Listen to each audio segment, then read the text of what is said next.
جنگ بدر تھی، اس کا اصل سبب کیا تھا؟ چونکہ مسلمان مدینہ شریف چلے گئے تھے اور کفار کو کب یہ گوارا تھا کہ مسلمان سکون کی زندگی وہاں گزاریں.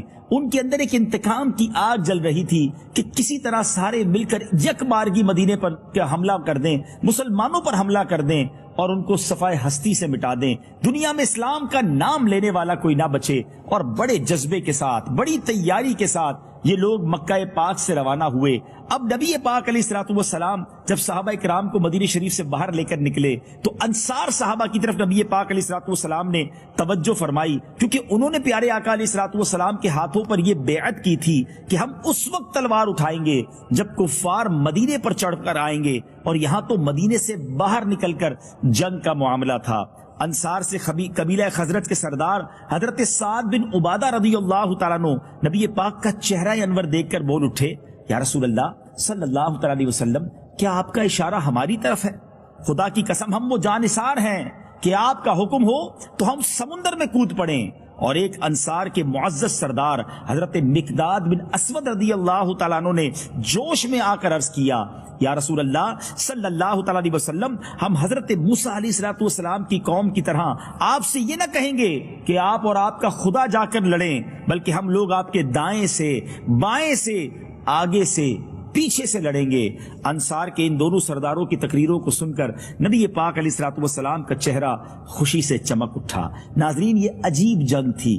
313 افراد تھے بدر کے میدان میں ایمان والے، اور سامنے جو لشکر تھا وہ 1000 کا لشکر تھا.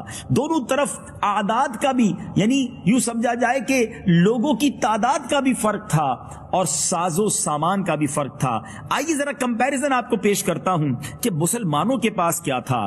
یاد رہے کہ مسلمانوں کی تعداد 313، ان کے پاس صرف 2 گھوڑے تھے، 70 اونٹ تھے، شکستہ کمانیں، ٹوٹے ہوئے نیزے اور پرانی تلواریں تھیں، مگر ان کا جذبہ ایمانی بے مثال تھا. انہیں سامان جنگ پر نہیں، اللہ اور اس کے رسول پر بھروسہ تھا. اب جو سامنے لشکر تھا، اوپوننٹ جو تھے، ان کا حال کیا تھا؟ ان کے پاس، ان کی تعداد 1000 تھی، 100 برق رفتار گھوڑے تھے. مسلمانوں کے پاس 2 گھوڑے تھے، کفار کے پاس 100 گھوڑے تھے. ان پر 100 زرہ پوش جنگجو سوار تھے، بلٹ پروف جیکٹ جس کو آپ کہیے، پوری زرہ پوش جنگجو سوار تھے. 700 اعلیٰ نسل کے اونٹ، کھانے پینے کے ذخائر کے انبار. اتنا کھانا تھا کہ روزانہ اس لشکر کے لیے 9 10 اونٹ ذبح کیے جاتے اور اس کے کھانے بنائے جاتے. ہر شب بزم عیش و نشاط برپا کی جاتی اور یوں سمجھیے کہ ناچ گانوں کی محفلیں منعقد کی جاتی. اب شاعر اس کی منظر کشی کیسے کرتا ہے؟ وہ کہتا ہے، وہاں سینوں میں کینہ تھا، شکاوت تھی، عداوت تھی، یہاں ذوق شہادت اور ایمان کی حلاوت تھی.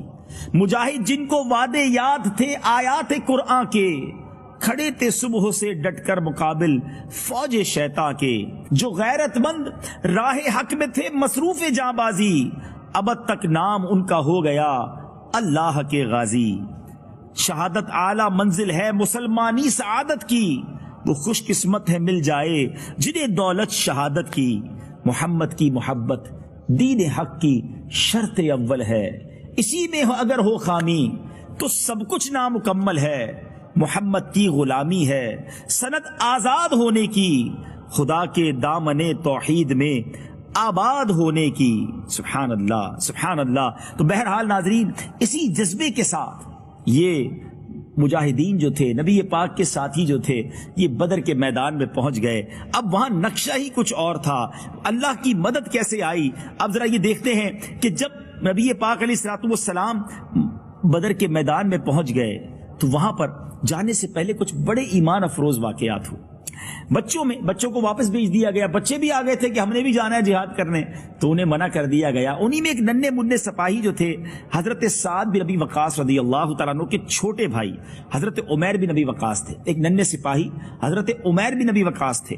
جب ان سے واپس ہونے کو کہا گیا تو وہ مچل گئے، رونے لگے. اس طرح بلک بلک پر رونے لگے کہ نبی پاک علیہ الصلوۃ والسلام نے ان کی تڑپ کو دیکھ کر انہیں بھی ساتھ چلنے کی اجازت دے دی. حضرت سعد بن ابی وقاص نے اس ننھے سپاہی کے گلے میں ایک تلوار حمائل کر دی، ایک تلوار گلے میں پہنا دی.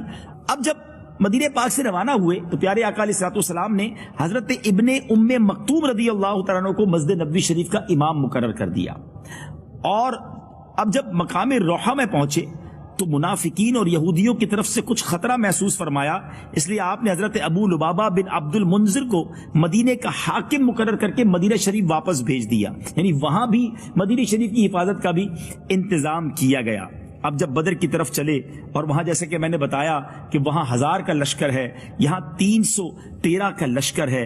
اب وہاں جانے کے بعد کفار قریش جب بدر میں پہنچے، انہوں نے پہلے ہی یعنی کفار قریش نے کیا کیا، مسلمانوں سے پہلے ہی بدر میں پہنچ گئے اور بڑی آسان سی سیکیور جگہ پر قبضہ کر لیا. نبی پاک علیہ الصلوۃ والسلام شام کے وقت بدر پہنچے تو حضرت علی، حضرت زبیر، حضرت سعد بن ابی وقاص رضی اللہ تعالیٰ کو پہلے میدان کی طرف بھیجا تو دیکھے کہ کفار قریش کے بارے میں خبر لائیں. تو ان حضرات نے قریش کے 2 غلاموں کو پکڑ لیا جو لشکر کفار کے یہ پانی بھرنے پر مقرر تھے. نبی پاک علیہ الصلوۃ والسلام نے پوچھا کہ بتاؤ وہاں کون کون سردار آیا ہے، قریش کے بڑے لوگوں میں سے کون کون آئے ہیں؟ تو اس نے بتایا کہ عتبہ بن ربیعہ، شیبہ بن ربیعہ، ابو البختری، حکیم بن حزام، نوفل بن خویلد، حارث بن عامر، نضر بن الحارث، زمعہ بن الاسود، ابو جہل بن حشام، امیہ بن خلف، سہیل بن عمر بن عبد، عباس بن عبد المطلب وغیرہ سب اس لشکر میں موجود ہیں. یہ جب فہرست نبی پاک نے سنی تو کیا تاریخی اعلان فرمایا. نبی پاک نے فرمایا اے مسلمانوں سن لو، مکے نے اپنے جگر کے ٹکڑوں کو تمہاری طرف ڈال دیا. یعنی فل فلیش، فل پاور کے ساتھ ایچ اینڈ ایوری بڈی، یعنی یوں لگتا تھا کہ جتنے سپہ سالار تھے، جتنے بہادر ان کے تھے، جتنے سردار تھے، سب اس تیاری سے آئے تھے کہ بس یک بارگی مسلمانوں کا نام مٹا دینا ہے. یاد رہے ناظرین، اس دن کو یوم الفرقان یعنی فرق کرنے والا دن اس لیے بھی کہا جاتا ہے کہ یہ ڈیسائیڈر تھا، کیونکہ ان کا ارادہ یہ تھا کہ دنیا میں جتنے کلمہ پڑھنے والے ہیں ایک ہی باری میں سب کا صفایا کر دیا جائے. اور واقعی اگر ایسا ہو جاتا تو شاید پھر دنیا میں اللہ کا نام لینے والا کوئی اور نہ ہوتا. آگے آپ سنیں گے کہ نبی پاک نے جب بدر کی رات وہ تاریخی دعا فرمائی، اس میں الفاظ بھی کچھ اسی طرح کے تھے، مگر پھر رب نے کس خوبصورت انداز میں اپنے حبیب علیہ الصلوۃ والسلام کی مدد کی، وہ بھی آپ آگے سنیں گے. اب مسلمانوں کی باری آئی، وہ میدان بدر میں پہنچے تو جو جگہ انہیں ملی وہ ریتیلی تھی، اتنی ریتیلی تھی کہ گھوڑوں کے پاؤں دھستے تھے. پانی بھی نہیں تھا قریب، کوئی چشمہ بھی نہیں، کوئی کنواں بھی نہیں. تو اب نبی پاک علیہ الصلوۃ والسلام سے ایک صحابی نے پوچھا کہ حضور جہاں آپ ٹھہرے ہیں یہ وحی آپ کو ہوئی ہے یا ٹھہرنے کی یا کوئی فوجی تدبیر ہے؟ نبی پاک علیہ الصلوۃ والسلام نے فرمایا کہ اس بارے میں مجھے کوئی وحی نہیں اتری ہے. پیارے آقا علیہ الصلوۃ والسلام سے انہوں نے عرض کیا کہ حضور پھر ایسا کرتے ہیں کہ پانی کے چشموں کی طرف چلتے ہیں. پیارے آقا علیہ الصلوۃ والسلام نے ان کی رائے پر عمل کیا، تھوڑا آگے گئے. لیکن اب کیا ہوا کہ خدا کی شان کے جس میدان میں پیارے آقا علیہ الصلوۃ والسلام موجود تھے وہاں پر بارش ہو گئی. یعنی یہ مدد کی گئی، وہ ریت جو تھی وہ جم گئی، وہ جگہ یوں سمجھیے کہ ایسی سٹیبل ہو گئی کہ جہاں کھڑا ہونا اور لشکر کو لینا آسان ہو گیا. مسلمانوں نے اس بارش کے پانی کو روک کر حوض بنا لیے، پانی جمع کر لیا. یہ پانی وضو اور غسل کے کام آیا. سبحان اللہ. اور اسی بارش کی وجہ سے جو ان کی پکی زمین تھی اب وہ چکنی ہو گئی. وہاں غیر مسلموں کو تکلیف پہنچی، ان کو اسٹیبل ہونا مشکل ہو گیا. سبحان اللہ. قرآن میں اس بارش کا بھی ذکر ہے، اللہ نے اس مارکے سے پہلے بارش کے ذریعے کیسے مدد فرمائی. آئیے قرآن پاک کی سورہ انفال کی اس آیت کی تلاوت سنیے اور ترجمہ سنیے. وَيُنَزِّلُ عَلَيْكُم مِّنَ السَّمَاءِ مَاءً لِّيُطَهِّرَكُم بِهِ وَيُذْهِبَ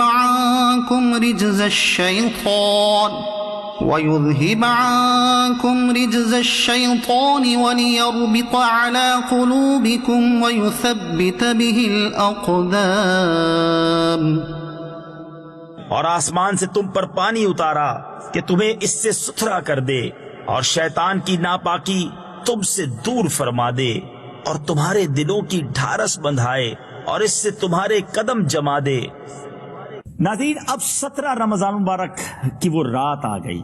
سن 2 ہجری ہے. ابھی مدینے پہنچے دوسرا ہی سال تھا، مگر ان کفار قریش کو کہاں چین آنا تھا. انہوں نے سکون کی زندگی گزارنے والے مسلمانوں کو گویا یک بارگی ختم کرنے کے لیے پلان کیا تھا. سارے لشکر کے لوگ آرام کی نیند سو رہے تھے. دوسری طرف ہو سکتا ہے عیش و طرب کی محفلیں ہوں، مگر میرے آقا علیہ الصلوۃ والسلام کا عجب حال تھا. نبی پاک اس رات اللہ کی بارگاہ میں ساری رات دعا میں مصروف رہے، التجاؤں میں مصروف رہے۔ صبح نمودار ہوئی تو نبی پاک علیہ الصلوۃ والسلام نے لوگوں کو نماز کے لیے بیدار فرمایا، پھر نماز کے بعد قرآن کی آیتیں سنا کر سب کے جذبے اور ولولے کو ایسا بڑھایا کہ ایک ایک نبی پاک کا ساتھی اپنا قطرہ قطرہ دین اسلام کے لیے بہانے کے لیے تیار ہو گیا۔ رات میں نبی پاک علیہ الصلوۃ والسلام نے کمال کی خبر دی، غیب کی خبر دی، اپنے جانثاروں کے ساتھ جنگ کی اس جگہ کا معائنہ فرمایا۔ پیارے آقا علیہ الصلوۃ والسلام کے ہاتھ میں ایک چھڑی تھی۔ ناظرین، یہ ابو داؤد شریف کی حدیث ہے، سیاہ ستہ کی کتابوں میں یہ حدیث موجود ہے۔ وہ چھڑی تھی اور نبی پاک علیہ الصلوۃ والسلام نشان لگاتے جاتے کہ فلاں جگہ پر کل فلاں، اس جگہ پر فلاں کافر کی لاش پڑی ملے گی، اس جگہ پر فلاں کافر کی لاش پڑی ہوگی۔ سبحان اللہ، جب یہ غزوہ ختم ہوتا ہے تو ہمارے صحابہ کرام نے دیکھا جس جگہ نبی پاک نے نشان لگایا تھا کہ فلاں کافر یہاں مارا جائے گا، ایسا ہی ہوا اور دوسرے دن اسی مقام پر ان کی لاشیں ملی۔ ناظرین، اب یہ جب لڑائی کا وقت شروع ہونے والا تھا، اس رات جو نبی پاک علیہ الصلوۃ والسلام نے دعا کی، اللہ اکبر، روتے روتے پیارے آقا اللہ کی بارگاہ میں دعا میں مصروف تھے، اور اس دعا میں حضرت ابوبکر صدیق رضی اللہ تعالی عنہ نے جس طرح نبی پاک سے محبت کا اظہار فرمایا کہ ماجرا کچھ یوں ہے، نبی پاک ہاتھ پھیلائے یہ دعا مانگ رہے تھے کہ یا اللہ، جو تو نے مجھ سے وعدہ فرمایا ہے آج اسے پورا فرما دے۔ آپ پر رکت تاری تھی، گریا تاری تھا، اس رکت کے عالم میں چادر مبارک جو ہے وہ آپ کے کاندھوں سے نیچے گر گئی۔ کبھی آپ سجدے میں سر رکھ کر اس طرح دعا مانگتے، یا الہی، اگر یہ چند نفوس ہلاک ہو گئے تو پھر قیامت تک روئے زمین پر تیری عبادت کرنے والے نہ رہیں گے۔ سبحان اللہ، اللہ کے حبیب رو رو کر دعا کریں، پھر دعا کیسے قبول نہ ہو۔ ناظرین، پھر کیا ہوا؟ حضرت ابوبکر صدیق یار غار رضی اللہ تعالیٰ عنہ آگے بڑھے، اس چادر کو اٹھایا، نبی پاک کے کاندھوں پر رکھا اور کہا حضور آپ تسلی رکھیے، آپ بس کیجئے، خدا اپنا وعدہ ضرور پورا فرمائے گا، خدا عز و جل اپنا وعدہ ضرور پورا فرمائے گا۔ اپنے یار غار جان نثار کی بات مان کر نبی پاک علیہ الصلوۃ والسلام نے دعا ختم کر دی، اور آپ کی زبان پر یہ دعا، یہ آیت کا ورد جاری ہو گیا۔ اور وہ آیت کیا تھی؟ ان قریب کفار کی فوج کو شکست دی جائے گی اور وہ پیٹھ پھیر کر بھاگ جائیں گے۔ آپ اس آیت کو بار بار پڑھتے اور فتح مبین کی طرف اشارہ فرماتے جاتے۔ بڑے عجیب عجیب ناظرین واقعات ہوئے۔ ابو جہل جو اس امت کا فرعون نبی پاک نے جس کو کہا، جس کے غرور و تکبر کی، جس کو آپ کہیے کہ انداز ہی کچھ اور تھا، ابو جہل مارا گیا تو کیسے مارا گیا؟ ذرا سنیے گا اور ایمان تازہ کیجئے گا۔ ہوا ایسا، حضرت عبد الرحمن بن عوف رضی اللہ تعالیٰ عنہ کا بیان ہے کہ میں صف میں کھڑا تھا، میرے دائیں بائیں دو نو عمر لڑکے کھڑے تھے۔ ایک نے چپکے سے پوچھا کہ چچا جان، کیا آپ ابو جہل کو پہچانتے ہیں؟ تو میں نے اس سے کہا کیوں بھتیجے، تم کو ابو جہل سے کیا کام ہے؟ جنگ کا موقع ہے۔ تو انہوں نے کہا چچا جان، میں نے اللہ تعالیٰ سے وعدہ کیا ہے، عہد کیا ہے کہ میں جہاں ابو جہل کو دیکھ لوں گا یا تو اسے قتل کر دوں گا یا خود لڑتا ہوا مارا جاؤں گا، کیونکہ وہ اللہ عز و جل کے رسول کا بہت بڑا دشمن ہے، انہیں برا بھلا کہتا ہے۔ حضرت عبد الرحمن کہتے ہیں کہ میں حیرت سے ان دونوں نوجوانوں کو دیکھ رہا تھا کہ ابو جہل اس کفار کے لشکر کا بڑا سردار ہے، بڑا بہادر مانا جاتا ہے، ون آف دا لیڈر ہے، اور یہ بچے اسے قتل کرنے کی اور اسے مارنے کی باتیں کر رہے ہیں۔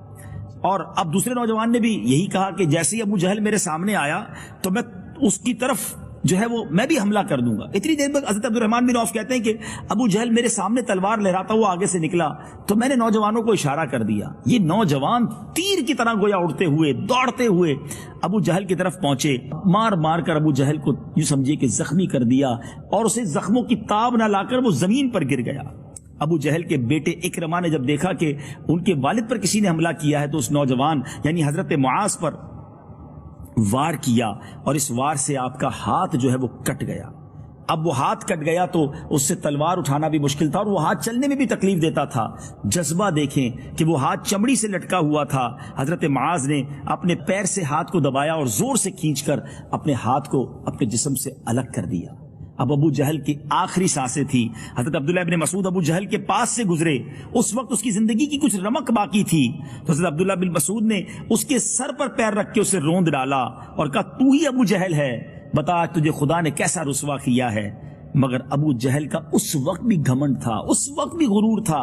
وہ کہتا مجھے مرنے کا غم نہیں ہے، مجھے غم یہ ہے کہ میں کسانوں کے ہاتھ مارا گیا۔ انصار چونکہ کھیتی باڑی کیا کرتے تھے، اس مردود نے مرتے وقت بھی تکبر کیا، اور نبی پاک علیہ الصلوۃ والسلام جب وہاں سے گزرے تو آقا علیہ الصلوۃ والسلام نے فرمایا ابو جہل اس زمانے کا فرعون ہے۔ ناظرین، بڑے بڑے نامور، بڑے بڑے سورما آئے تھے مسلمانوں کو ختم کرنے، مگر ہوا کیا؟ وہ لڑائی ہوئی کیسے؟ اب ناظرین، اس مارکے کا بنا کیا؟ لڑائی مسلمانوں نے جیتی کیسے؟ اعداد بھی کم تھے، اسلحہ بھی کم تھا، مگر آقا کی دعائیں جو تھیں، سیدی اعلیٰ حضرت لکھتے ہیں نا، اجابت نے جھک کر گلے سے لگایا، بڑی ناز سے جب دعائے محمد۔ نبی پاک علیہ الصلوۃ والسلام کی دعا کا صدقہ یہ ہوا کہ اللہ تبارک و تعالیٰ نے آسمان سے فرشتوں کی مدد بھیجی۔ پہلے 3000 فرشتے اور پھر 5000 فرشتے نازل ہوئے۔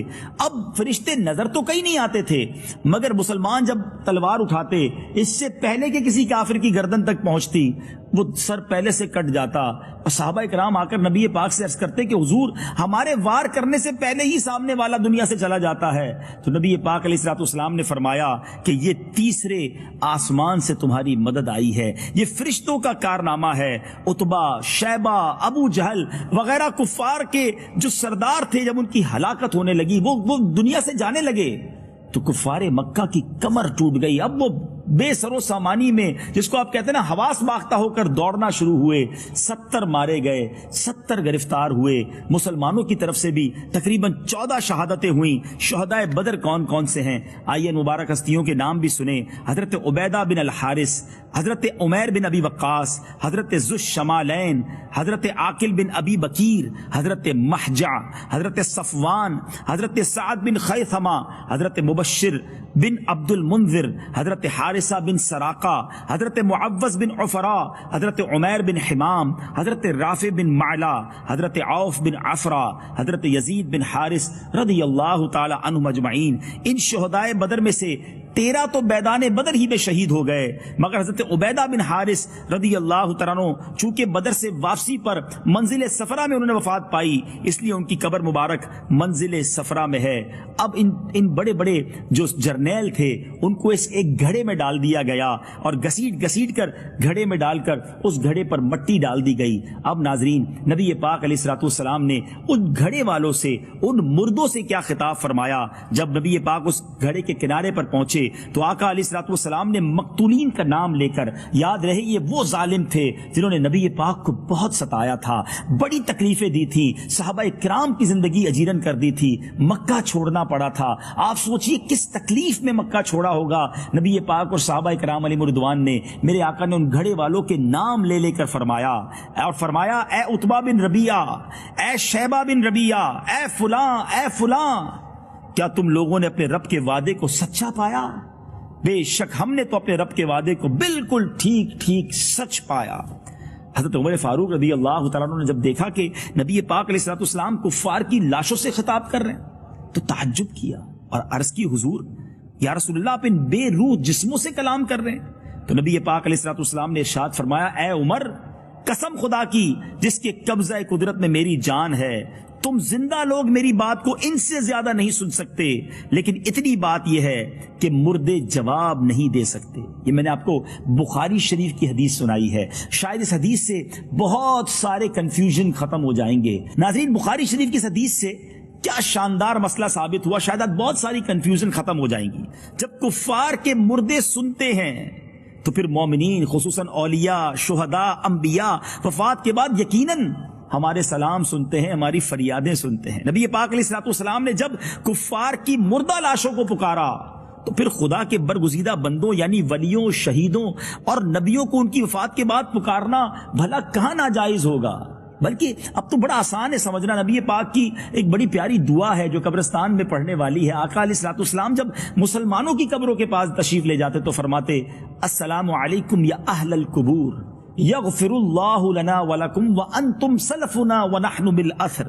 اے قبر والو، تم پر سلام ہو، خدا ہماری اور تمہاری مغفرت فرمائے، تم لوگ ہم سے پہلے چلے گئے، ہم تمہارے بعد آنے والے۔ اور یہ دعا ہمارے لیے بھی سنت ہے، جب ہم قبرستان جائیں تو کتنا آسان ہے سمجھنا کہ جب عام مسلمانوں کے قبرستان میں جا کر ہم انہیں السلام علیکم یا اہل القبور کہہ سکتے ہیں، تو پھر یا رسول اللہ کہنا یا غوث اعظم کہنا یا داتا کہنا یہ تو شریعت کے عین مطابق ہے.